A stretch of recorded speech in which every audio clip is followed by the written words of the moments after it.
আসসালামু আলাইকুম বন্ধুরা, কেমন আছেন সবাই? আশা করছি সবাই ভালো আছেন। আমিও ভালো আছি আপনাদের দোয়াতে। আজকে আবার নতুন ভিডিও নিয়ে চলে এসেছি। দেখেন, ছাদের বাগানে আমি একটা পুঁই শাক লাগিয়েছিলাম। দুবার তো খাওয়া হয়েছে, আবার একটা বার হয়েছে লতা। ওই লতাটা দিয়ে আমি আজকে রেসিপি বানিয়ে দেখাবো। চলেন যাওয়া যাক। এই দেখেন, এদিকে বাগানে বসেছিলাম, আমার ছেলে আমাকে ফুল তুলে এনে দিচ্ছে।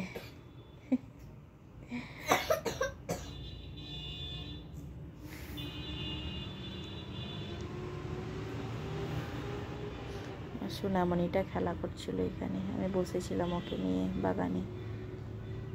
সকালে ওকে নিয়ে আসতেই হবে বাগানে। এই দেখেন আমাকে এরকমভাবে ফুল দিচ্ছে। তাহলে চলেন এবার রান্নার দিকে যাওয়া যাক।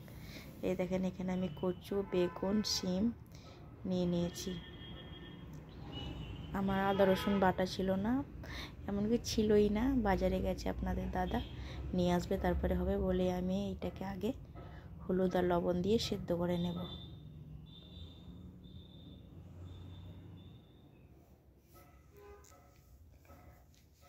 তারপরে পুঁই মুটিটাকে দিয়ে দিলাম কেটে। এবার এটাকে হলুদ লবণ দিয়ে সিদ্ধ করে নেব, তারপরে তেল পাড়াটা দেখাবো।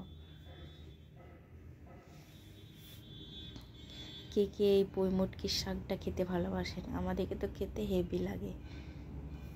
আমার বর তো আরও পছন্দ করে। আজকে বলছে এত করেছো, কে খাবে কে খাবে? ওই অর্ধেকটা ফিনিশ। এই দেখেন, এদিকে আমি শুকনো মাছ, জাল মাছ যেটাকে বলে, সেটাকে আমি শুকটি নিয়ে এসেছিলো কিনে, তো আমি ওইটাকে গরম জলে ভিজিয়ে রেখেছি। ওইটাকে ভালো করে ছেঁকে কড়াইয়ে তেল গরম করতে দিয়েছি। ওকে ভেজে নেব ভালো করে। একদম টাটকা শুকটি, টাটকা আপনার এর মতো লাগবে না, জাল মাছের মতো, কিন্তু 19-20। আমার তো হেভি লাগছিল খেতে।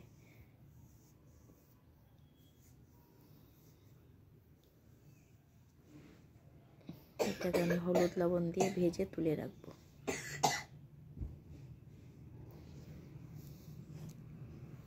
আমাকে কমেন্টে জানাবেন কেমন হয়েছে ভিডিওটা। খুব সিম্পল রান্না, যেটা গ্রাম্য রান্না হয়, আমরা যেটা খাওয়ার জন্য করি সেটাই আপনাদেরকে দেখাবার চেষ্টা করি।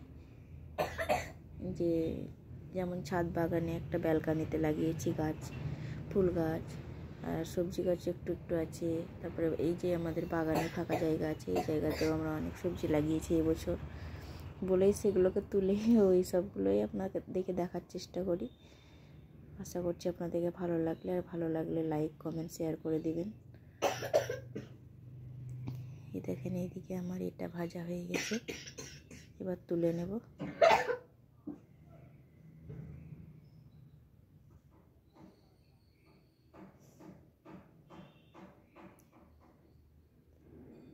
তুলে নিয়ে আমি কড়াইয়ে দিয়ে দিলাম তেল, পেঁয়াজ কুচি, আর তারপরে দিয়ে দিলাম টমেটো।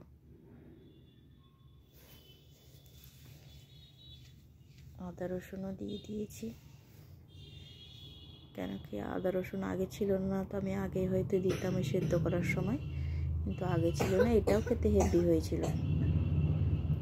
টমেটোটাকে ভালো করে নেড়ে নেব যাতে গলে যায়।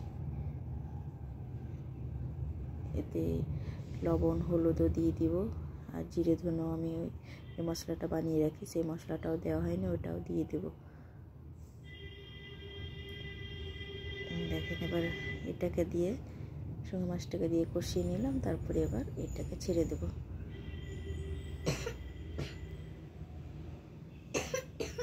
দেখতে এত সুন্দর, দেখেই মনে হচ্ছে যে খাবো খাবো। তারপরে হ্যাঁ, আমি এতে কুমড়োও দিয়েছিলাম। আপনাদের দাদা বাজারে গিয়েছিলো, দিয়ে কুমড়ো নিয়ে এসেছিলো, দিয়ে বললো কুমড়োটাও একটু দিয়ে দাও বলে আমি এতে আবার কুমড়ো অ্যাড করেছিলাম। এই দেখেন, দারুণ খেতে, কি বলবো, না খেলে বুঝতেই পারবেন না। Bye bye.